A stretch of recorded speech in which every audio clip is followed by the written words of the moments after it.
And I'm head of the BBRO. The BBRO is an organisation which is funded by growers and the processor, and we're responsible for the levy which we deliver information back to growers on our research and advisory programme. Today at our national conference we had the opportunity to share with the growers some of our latest work that we've been delivering throughout the year, and also talk a bit about how BBRO has leveraged new funding from government to the tune of £1.5 million to help add value to the work that we do for our grower base. Is what I really want to talk about is how we create a dynamic environment for change. And for this industry to take the challenging steps it needs to be competitive going forward, we need to keep pushing the boundaries. And also talk a bit about how BBRO has leveraged new funding from government to the tune of £1.5 million to help add value to the work that we do for our grower base. We also covered a number of other areas, mostly looking at how we can engage better with growers going forward. One of our challenges is to continue to improve the way we access and communicate to our grower base. And this event today is one of the great events that we have, with over 750 growers attending to deliver messages that BBRO invests in. So, Don Pendergrass, and I work for the National Farmers Union, and I'm the Plant Health Advisor. So I was talking today about the Healthy Harvest campaign, which is the NFU's campaign around the issue of losing plant protection products and why we need to lobby for changes to European regulation. The campaign was launched at Cereals last year, 2014, but actually the background to this campaign really began probably a year or so before that. We're losing plant protection products at a very high rate, and that actually there's very little coming through in terms of new products currently. So we need to get the regulation changed, and to do that we need to present sound evidence, which we've been doing through the Anderson's report and through the work of AHDB and BBRO, but also that we need farmers and growers to engage, talk about why they use plant protection products, why they're important to them, and also to speak to their MPs, MEPs and others who have an influence about actually why we need plant protection products, the fact we need sound science-based evidence, and that we also we need to emphasise that we're looking after those products, using them well, using them with great care. We only use them when we need to use them. I think sugar beets are a very important crop in a lot of arable rotations, and if we don't have those plant protection products, the ability to manage and grow sugar beet as part of the broader rotation is under threat, and that's a big down for UK agriculture and for arable farmers who need sugar beet as a productive, a valuable crop within the UK rotation, a crop the UK can grow well, and we can't afford that to be threatened. Dr. Mark Stevens, lead scientist for the British Beet Research Organisation. This morning I gave a presentation on the crop protection challenges facing the UK sugar beet industry for the future. And it's not just thinking about sugar beet, it's all the other things that you're very, very familiar with. But when we grow a crop in a season, we need to think about potential impacts of what's happened with the previous crop and how that influences what we can do in future. We also highlighted our own internal work and some of the issues that we're being faced with regard to changes in pesticide legislation within Europe that may have major consequences to UK sugar beet production in the future.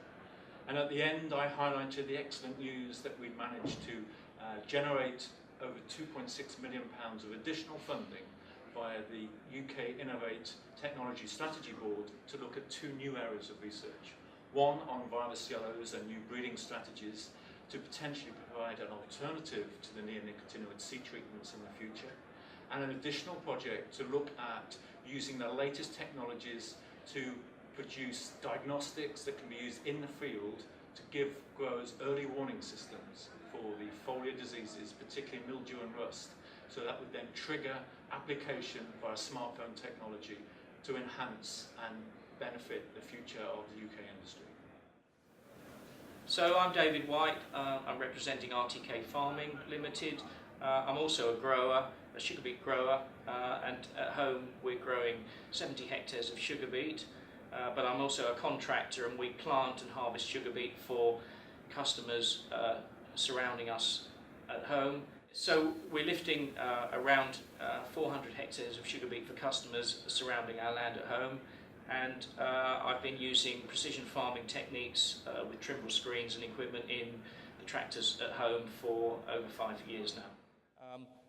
Sugar beet, the yields that we're growing at home, and you as sugar beet growers will know that they've been increasing over the years, but they've been done really with us as growers treating the crop with a broad brush and not necessarily treating it intelligently and using the active ingredients, and Don mentioned the reduced number of active substances that we have in our armoury now going forward, and we need to be more intelligent about how we do things. So today my paper for the conference really concentrated on how farmers get the best out of their investment of GPS equipment on their farm. Many of them will have bought into some form of automatic steering, but they haven't taken the next step to getting the screens that they've made investment in the cab to do all sorts of other intelligent things for them, like variable rate fertilizer application, using strip till, different establishment techniques, and all the other benefits that precision farming can bring to the efficiency of growing the crop. Okay, my name is Dr. Debbie Sparks from the University of Nottingham. I'm an Associate Professor in Agronomy, and I also work very closely with the BBRO on their Research and Development Board, and we're developing a strategic partnership between Nottingham and BBRO looking at research going forward. So the 5 questions I'm going to look at today. Firstly, are current nitrogen recommendations suitable for high-yielding crops? As the nitrogen recommendation hasn't changed over recent years, are they still suitable? Secondly, building on that, and a related question, do late harvested crops require more nitrogen to maintain their canopies through to the later harvest dates that we're seeing in current campaigns? My talk today was focusing on some of the questions that BBRO are often asked by growers and agronomists, and I was tasked to address those questions, which I did by looking at the scientific rationale behind those questions, presenting some of the data, and then drawing conclusions. The third question that I looked at is, why is the UK 5th in terms of yields in Europe for sugar? And I addressed that by looking at the weather data in France, UK and Sweden, and comparing the temperatures throughout the growing season and also the solar radiation receipts.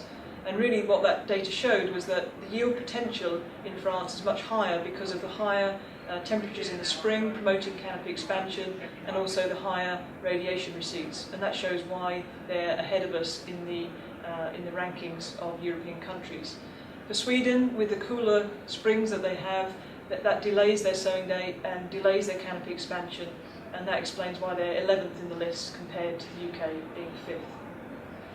So I think that's up to 3. Question 4 was, is there any justification for growing specific varieties for late lifting? Are there any differences in variety suitability for late lifting? So I used the NIAB recommended list data from the last 3 years and ranked all the 27 varieties that were evaluated, and what that data showed was that there was no trend in variety ranking with lifting date. So regardless of lifting date, the varieties held their ranking within that list. So that showed there was really no evidence for specific varieties for late lifting. And the final question I looked at was in regard to cover crops. Should I grow a cover crop before sugar beet? And really the conclusion there was there's lots of potential benefits of cover crops, including minimising nutrient leaching, improving soil structure and suppressing beet cyst nematode. But at the moment there's very limited research that's been done specifically towards sugar beet. So the conclusion there was that more research is required. My name is Andrew Lovett. I'm a Professor of Environmental Sciences at the University of East Anglia in Norwich. The University of East Anglia in Norwich, we are part of this National Demonstration Test Catchment Project. We've been talking about some of our research from the Demonstration Test Catchments Project, where we've been monitoring the effect of catch crops on reducing nutrient losses at the Saul farm in Norfolk. And we've particularly been able to show how use of catch crops can reduce losses of nitrogen fertiliser and benefit both the soil structure in terms of biological activity while still maintaining results that are good in terms of farm profitability. Hello, I'm James Beamish, Crop Production Manager at Saul Farms, which is a 2,000 hectare arable farm in mid-Norfolk. And it's fantastic to be hosting the demonstration test catchment project run by the UEA. Cover crops and soil nutrition and soil health is the buzzword at the moment, and the topic that everyone's talking about certainly in agriculture in our part of the world. And it's great to be as part of the demonstration test catchment project and be able to put some scientific fact behind all the ideas that are coming through at the moment. So from a grower's perspective, it's great to see that the project is starting to return some results on what cover cropping can do for soil nutrition and soil health. It's an ongoing project, so we're only in the very early stages of it. So it's an ongoing project, so we're still in the very early stages of it. So I'm looking with great interest to see how our soils improve in the future. Hi, I'm Quentin Clark and I'm the Head of Sustainability at Waitrose. It was great to be able to talk to the people today who are actually growing the sugar that we sell, because championing British is one of the core policies that Waitrose has got. Now, why have we got that? Why are we interested in whether we're selling British product or not? Well, there's a lot of different aspects, and it's to do with the triple bottom line. So the first one is the economic sustainability of British agriculture. It's very important that we have a sustainable British agricultural sector, because we're in a world of global food supply, and actually without that, then we are going to have concerns about how sustainable our food is. Secondly, there's the social aspects.